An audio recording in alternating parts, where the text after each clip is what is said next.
It's 8 o'clock.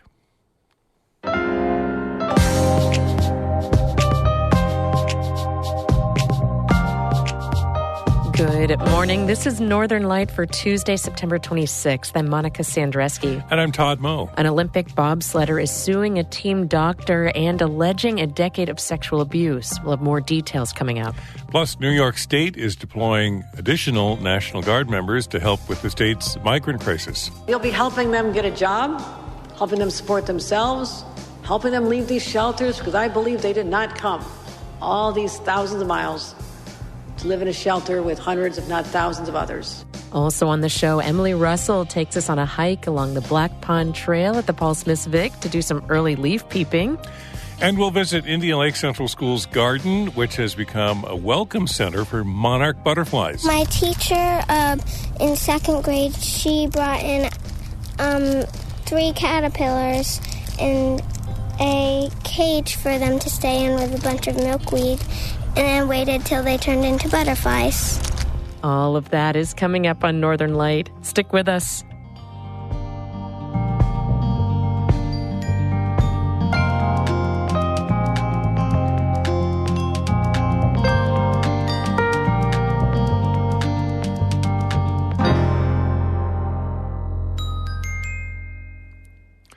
Broadcast of Northern Light here on North Country Public Radio is supported by Long Run Wealth, an SEC-registered investment advisor in Lake Placid, providing comprehensive wealth management, retirement, and financial planning solutions, longrunwealth.com, and by Adirondack Land Trust, with 27,000 acres of forests, farmlands, waters, and wild places conserved since 1984. AdirondackLandTrust.org.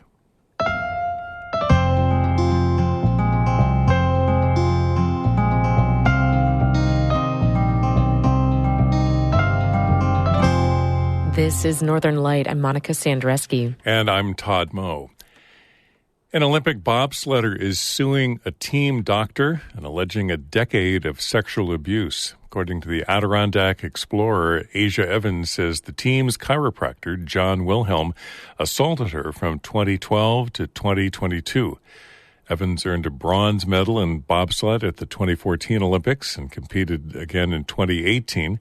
According to the Explorer, Evans alleges that Wilhelm repeatedly touched and groped her at the training facility in Lake Placid.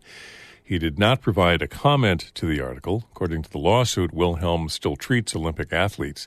USA Bobsled and Skeleton did issue a statement condemning sexual misconduct, though they said they couldn't comment on any ongoing investigations. Governor Kathy Hochul says 150 additional National Guard members will be deployed to assist with New York State's migrant crisis. This time, they'll be helping to process work permits for Venezuelan asylum seekers who recently were granted the right to apply for jobs in the next 30 days. Karen DeWitt has the details. A few days ago, President Joe Biden authorized temporary protected status for Venezuelan migrants who entered the U.S. before July 31st. That gives them the right to apply for jobs and obtain work in as soon as a month.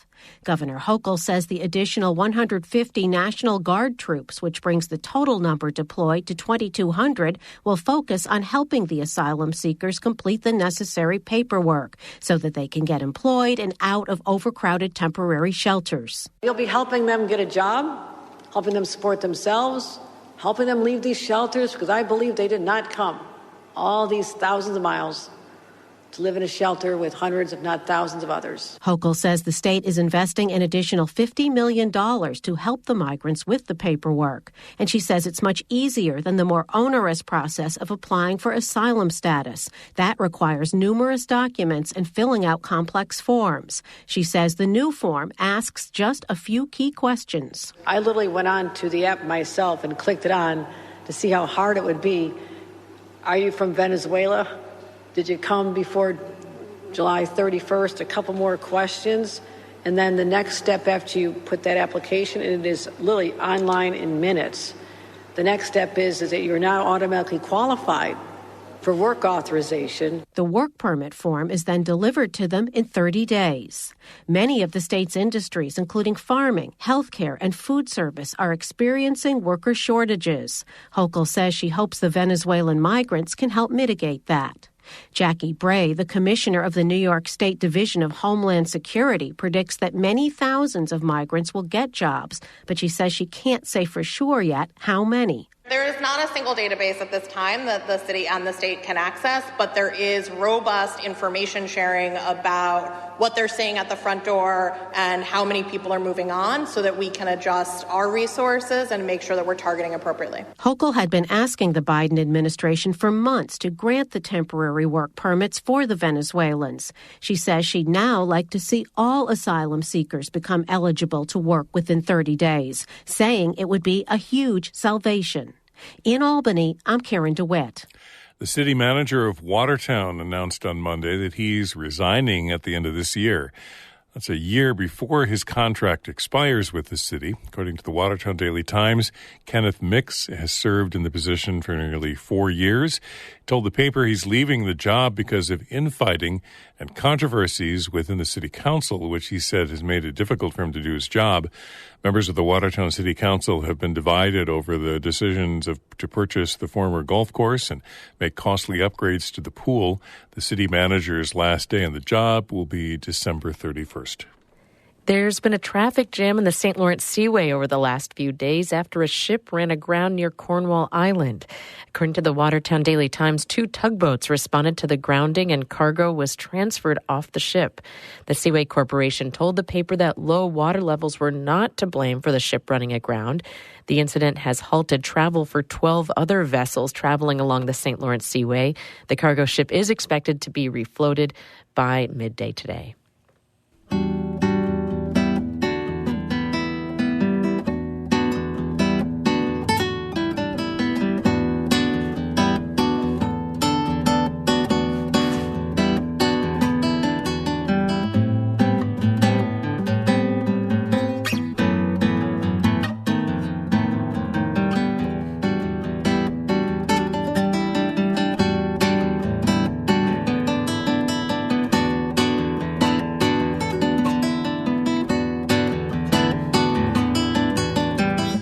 You're listening to Northern Light right here on North Country Public Radio. It is 7 minutes past 8. Good morning. I'm Todd Moe. And I'm Monica Sandreski. Coming up, a new school year and a renewed effort to help monarch butterflies at Indian Lake Central School. We'll pay a visit coming up in just a few minutes here on Northern Light.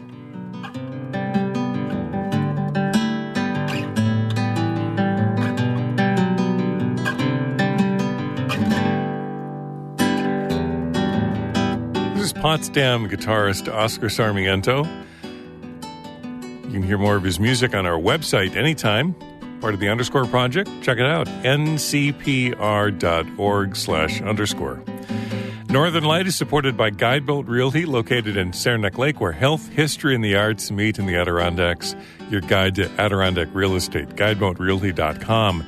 And by Fisher, Bissett, Muldowney, and McArdle, attorneys and counselors at law with offices in Malone, Tupper Lake, and Saranac Lake, 800-941-5001.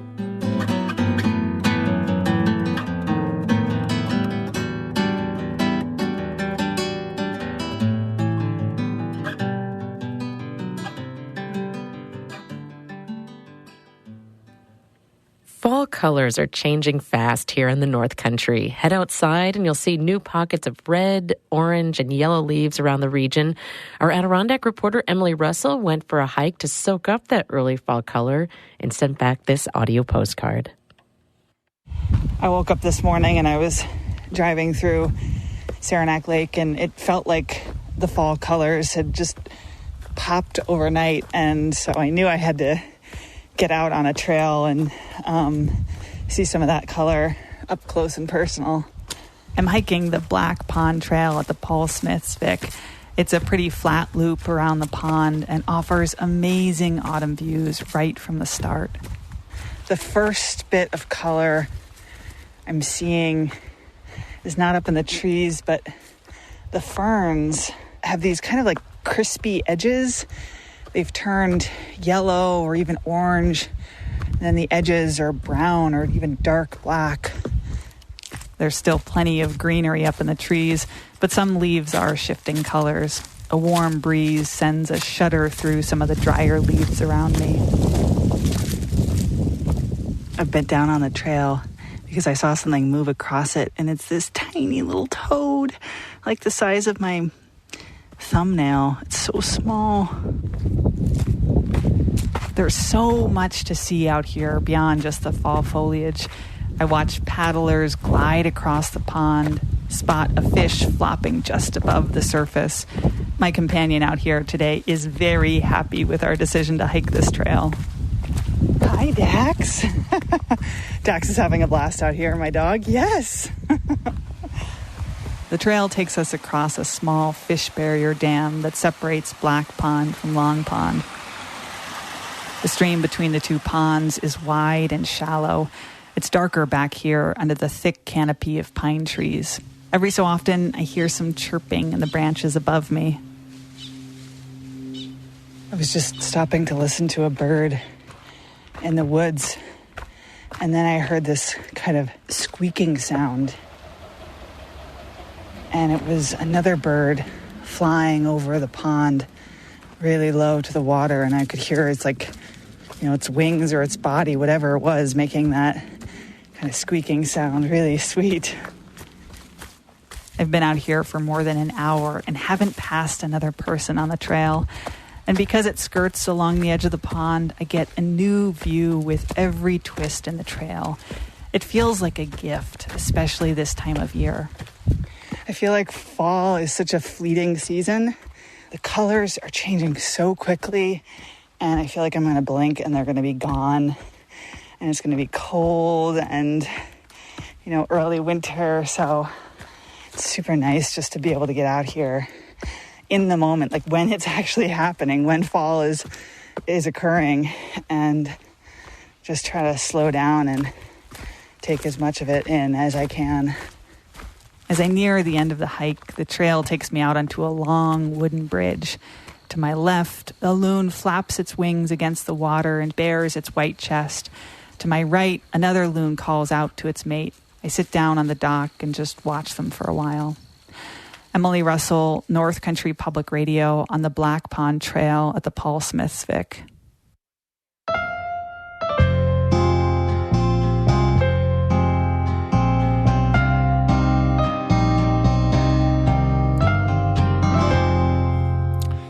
Phillips Diner has been an Ogdensburg staple for 75 years. Stuart Richards is a regular. When the diner first opened in 1948, he was 16 years old. He used to go for a Coke after seeing movies with his high school friends.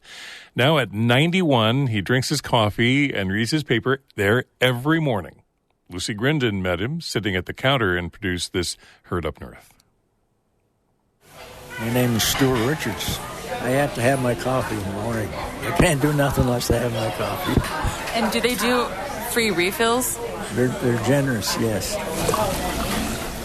Once in a while I have toast, just mostly coffee, and read the paper. I notice you have a pen. How come you read the newspaper with a pen? Oh, I was just checking out the ball scores. I keep track of the Yankee games. It's all the list of the American and National League ball teams. Right now the Yankees are at the bottom, but after last night's game they're playing back to 50-50 ball. What's this math you were doing here? This year? Yeah. Trying to figure out how many more games is left, and I figured if they won half of them, they'd have a season total of 82 wins. How many games would they have to win in order to, move on to the playoffs? I don't know if they'll be in the playoffs this year. Who's your favorite player from the Yankees ever? Mickey Mantle. He was a pretty cool player. You always have one that sticks out in your mind that you like better, And how long have you been a Yankees fan? All my life. That's what it was all about when I was a kid. You picked up at the Yankees of Babe Ruth and DiMaggio and all the greats, Have you been to a Yankees game in person before? Yeah. When was the last time you went? Last year. Oh, yeah? How did it go? Who were they playing? I think they were playing Boston.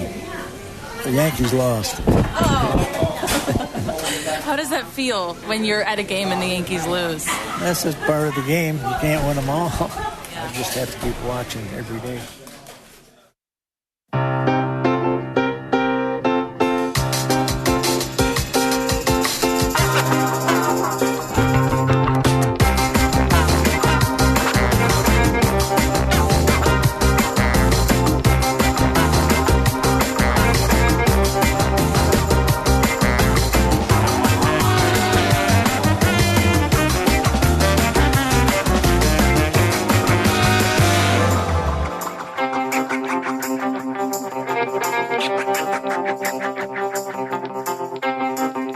You're listening to Northern Light here on North Country Public Radio. I'm Todd Moe. And I'm Monica Sandreski. In just a minute, we'll pay a visit to an Adirondack school garden that's become a welcome center for monarch butterflies. That's coming up in just a minute here on Northern Light. Then stick around after the show for Bird Note. Monk parakeets are popular pets in the U.S. for their cleverness, but they've formed invasive feral colonies in Mexico. We'll hear more coming up at 8:42, but first, Todd has a look at the weather for us. A mix of sun and clouds in the forecast for the next few days, according to the National Weather Service. We still have some areas of fog around our region, morning fog that should burn off in the next few hours. The Weather Service says highs today in the upper 60s, near 70, light winds out of the east-northeast, lows dipping to the 40s again overnight tonight, mostly clear. And then tomorrow, partly to mostly sunny on Wednesday, a high near 70. Partly sunny Thursday and Friday, highs upper 60s, low 70s. The extended forecast for the weekend at this point, mostly sunny Saturday and Sunday with highs in the low to mid 70s. Right now in Canton, fog, areas of fog, 49 degrees. Indian Lake Central School is one of a growing number of schools around the state that have gardens filled with vegetables. They're teaching tools where children learn about gardening, and it gives them a chance to get hands-on experience with growing and eating vegetables, learning about nutrition and nature in the process. For the last several years, the garden at Indian Lake Central School has taken up a new mission as a welcome center for monarch butterflies. As part of a mini-series this week, our Todd Moe returns to Indian Lake and finds that what began as a rogue milkweed plant growing along a schoolyard brick wall has become a school-wide monarch mania. So I am Elsa Schisler, and we are standing in the Indian Lake Central School Garden on a beautiful, sunny, warm day, which is precious this summer. Yeah. Surrounded by a lot of pollinating plants. A lot of pollinating plants, yes, indeed. And we have been exploring our new butterfly garden, herb garden edition. And the school, for quite a few years now, has raised monarchs in classrooms and then released them out into the garden. And it's been a real interesting experience for citizen science, but I believe the whole monarch life cycle tells us a lot more about ourselves as well. One of the cool things I did with older kids a few years ago was to ask them to identify what part of the life cycle they were in. Are you at that stage of life where you're just eating everything in sight? Are you at that stage of life where you're drawing into yourself and trying to figure out who you're going to be? Are you a senior who's ready to burst out and fly? Where are you? Because I think there's really cool connections between what happens in nature and what happens in our own nature. For 1 year, we had meshes in pre-K right on up through 6th grade, in the middle school science, in the art room, in the main office. There were butterflies everywhere. I was coming in on the weekend to replenish flowers, release somebody that wasn't going to make it till Monday. It was just a riot. Yeah, it was cool. Yeah.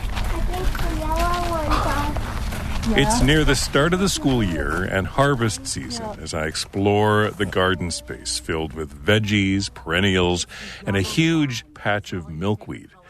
9-year-old Paisley Lanfear tells me the school's garden has expanded to include an herb garden addition, shaped like a butterfly and filled with more plants that attract butterflies. So we grabbed some rope and bricks, and we took a picture of a butterfly, and we put the rope in a shape like the butterfly, and then we got some bricks and traced it out with it, and then we planted some plants inside of it.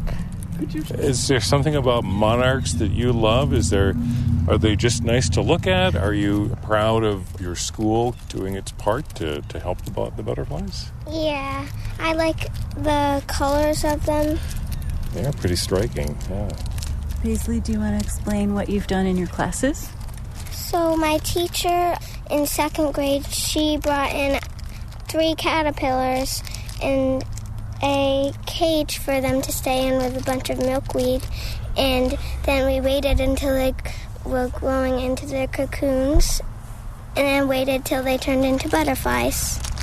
Monarchs lay their eggs on milkweed plants, which have been disappearing due to the use of herbicides and unfavorable weather conditions. That means monarchs have fewer places to stop during their migration journey between Canada and Mexico. Teaching students and the community about the phenomenon of the monarch butterfly's migration and develop environmental awareness was one of the reasons Daisy Kelly started the Monarch Project in Indian Lake several years ago. And this school year, once again, students will study monarchs. School lets out in the end of June, and that's just about when the monarchs are starting to appear. So they're not here. The school isn't in session during the first 2 months while the monarchs are here.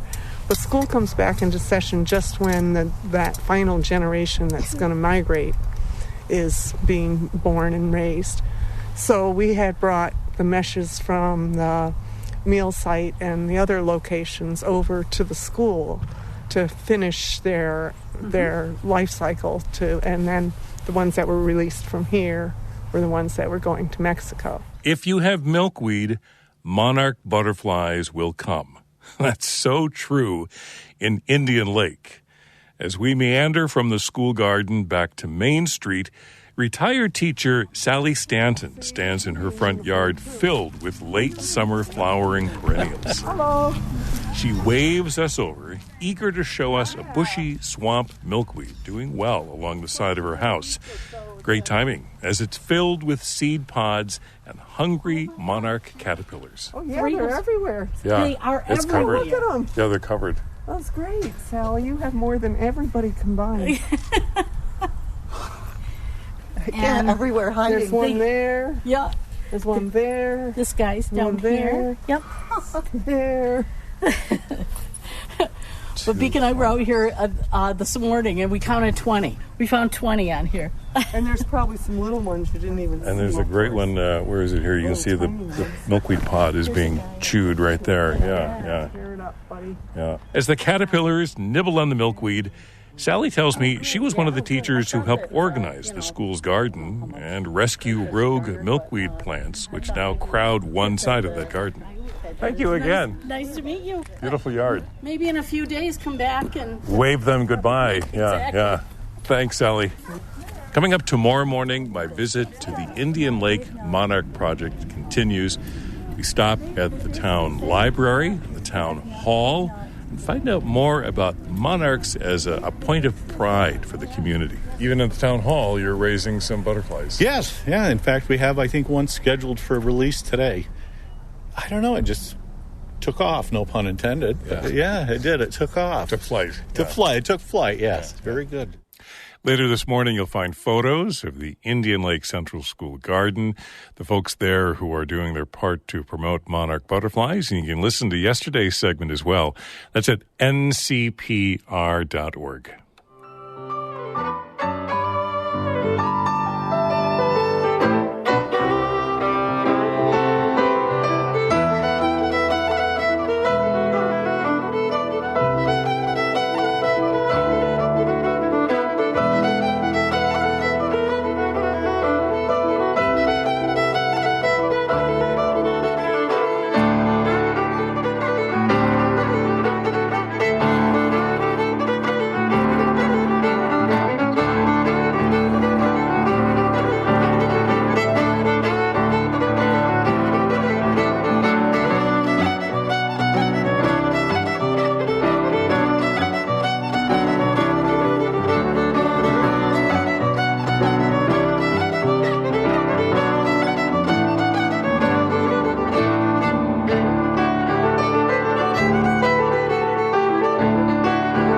Gretchen Kohler on the fiddle, Daniel Kelly on the piano, helping us get our day started with a little jig. Yeah, with a little bit of a kick.